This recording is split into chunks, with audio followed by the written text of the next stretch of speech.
September 24, 2017. New Zealand A 147 and 64 for 2 Worker 28, Young 11 Trail India A 320 Iyer 108, Pant 67, Samarth 54, Sadhi 594 by 109 runs. Shreyas Iyer soaks in the applause after reaching his century two with the national selectors trying out different options at number 4 in the one-day setup. Shreyas Iyer continued to present his case across formats.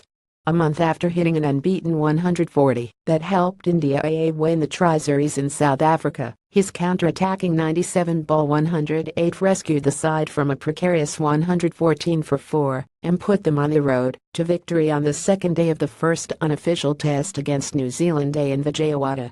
Iyer, who walked into bat at number 5 following Karen Nair's dismissal, amassed 78 of those in little over an hour before lunch to put New Zealand on the defensive quickly. In Rishabh Pant, Iyer found a partner who matched him stroke for stroke.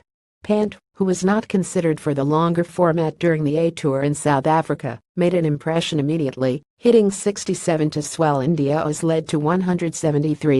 In their second innings, New Zealand were on 64 for 2. When bad light forced a premature end to proceedings, and they once again wasted a steady start from the openers Jeet Raval and George Worker, who had added 41 runs.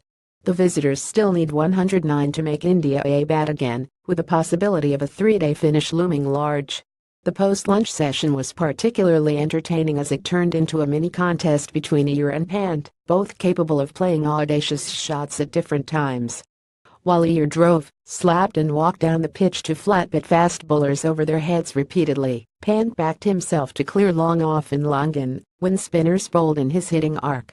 Not even Iyer's dismissal forced Pant to adopt a circumspect approach, an inside-out hit over long off against the turn, proving there was more to his range than just brute force.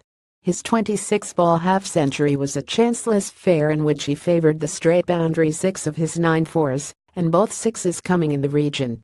The day began with much promise for New Zealand A as Ish Sadhi, who prized out Priyank Panchal and Sudip Chatterjee late on the opening day, had Nair chop on in the 31st over.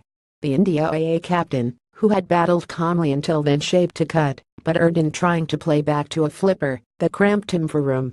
R. Samarth, who progressed to make his third successive half-century for India A, then fell into the short ball trap to give New Zealand more voice. Samarth gloved an attempted hook-off Scott Kuggelejan to George Worker, who was strategically placed at leg slip to leave India A wobbling at 114 for 4. With the ball still fairly new, the visitors went full tilt with their pace battery. Setting attacking fields came with the risk of conceding runs in pursuit of wickets. On Sunday, however, Iyer's breathtaking onslaught, which got him into his groove, had a cascading effect as Pant's fearless innings handed India A convincing lead. Amidst the carnage, Sadhi held his own, picking 5 wickets. Initially branded a flat and skiddy bowler, Sadhi, who spoke of having to reinvent his methods, tossed it up to get the batsman to commit mistakes, even if it came with the risk of being tonked. The delivery that got Iyer proved his efficacy at doing the same.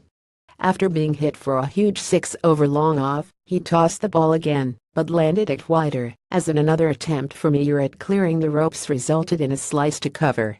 Pant carried on from where Iyer left off, but once he fell, the innings swiftly ended, with Todd Astle, the leg spinner, bagging 2 low-order wickets. New Zealand A started well in their second innings, with Jeet Raval and Worker blunting the India A attack for over an hour, the focus clearly being on crease occupation over run scoring. But being circumspect against spin, even to deliveries which batsmen may try to put away most times, resulted in 2 false shots. Raval misjudged a sweep and was bowled to a Shahbaz Nadeem delivery that spun back in to hit the leg stump, while Henry Nicholls, the captain, was out LBW to Karan Sharma, beaten by sharp turn back in from the rough. Will Young and Worker, however, ended the day without no further hiccups.